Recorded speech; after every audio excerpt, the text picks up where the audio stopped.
एक तपते हुए रेगिस्तान के बीचों बीच एक नन्ही चिड़िया रहती थी। उसका जीवन दुखों का एक अंतहीन सिलसिला था।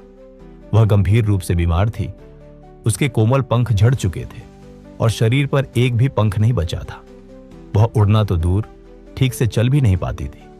न रहने को घर, न पीने को पानी और न ही खाने को दाना। वह बस जलती हुई रेत पर अपनी मौत का इंतजार कर रही थी। एक सुंदर सफेद कबूतर उस रेगिस्तान के ऊपर से गुजर रहा था। वह बहुत खुश और शांत लग रहा था।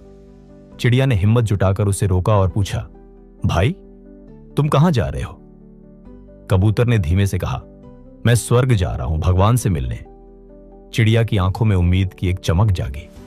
उसने हाथ जोड़कर कहा, भाई, क्या तुम मेरे लिए भगवान से एक सवाल पूछोगे? उनसे पूछना कि मेरी किस्मत में ये दुख कब खत्म होंगे, मेरे अच्छे दिन कब आएंगे। कबूतर ने उसे सांत्वना दी और उड़ गया। जब कबूतर स्वर्ग पहुंचा और देवदूत को चिड़िया की हालत बताई तो देवदूत ने अपनी किताब देखी और उदास होकर कहा, भगवान ने उसके भाग्य में 10 साल का दुख और लिखा है, उसे अभी और तड़पना होगा। कबूतर को बहुत बुरा लगा। उसने पूछा, क्या कोई रास्ता नहीं है जिससे उसकी मदद की जा सके? देवदूत ने मुस्कुराते हुए एक रहस्य की बात कही। एक रास्ता है, उसे कहना कि वह हर हाल में शिकायत करना बंद करे। वह यह देखना शुरू करे कि उसके पास अभी जो कुछ भी है वह दुनिया में कई दूसरों की तुलना में कितना बेहतर है।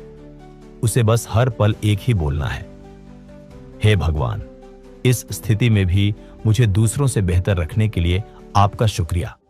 कबूतर ने वापस आकर चिड़िया को भगवान का यह संदेश दिया। चिड़िया ने तय किया कि वह अब अपनी किस्मत को नहीं कोसेगी। जब वह दोपहर की चुभती हुई रेत पर गिरती तो वह रोती नहीं। वह सोचती, शुक्र है भगवान, मेरे पास अभी भी सांसें हैं, जबकि कई जीव आज इस गर्मी को सह भी नहीं पाए। आपका शुक्रिया। जब उसे भयंकर प्यास लगती और पानी की एक बूंद भी नहीं मिलती तो वह कहती, शुक्र है भगवान, मेरे शरीर में अभी भी इतनी जान है कि मैं जिंदा हूं और पानी की उम्मीद कर सकती हूं। आपका शुक्रिया। जब बीमारी से उसका शरीर और कमजोर होता तो वह कहती, हे ईश्वर, आपने मुझे अभी भी सुरक्षित रखा है, जबकि शिकारी पक्षी कितनों को मार देते हैं। जो मेरे पास है उसके लिए आपका शुक्रिया। धीरे धीरे चमत्कार होने लगा।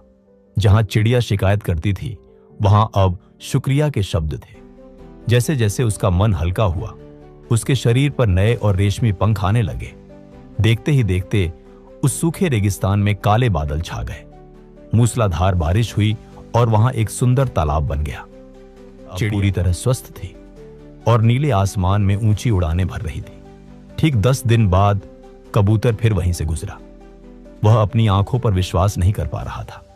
जहां रेगिस्तान था वहां अब हरियाली थी। उसने तुरंत स्वर्ग जाकर देवदूत से पूछा, आपने तो कहा था उसे 10 साल तड़पना होगा, फिर यह 10 दिन में कैसे मुमकिन हुआ?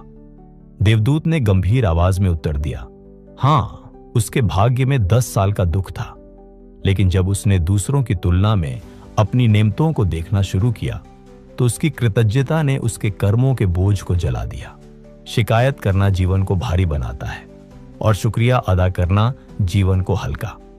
उसने अपनी सोच बदलकर अपनी किस्मत बदल ली। दोस्तों, हम अक्सर यह गिनते रहते हैं कि हमारे पास क्या नहीं है, लेकिन अगर हम मुड़कर देखें तो हमारे पास जो है वह दुनिया के लाखों लोगों के लिए सिर्फ एक सपना है। आज से ही अपनी कमियों को नहीं, अपनी खूबियों को गिनना शुरू करें।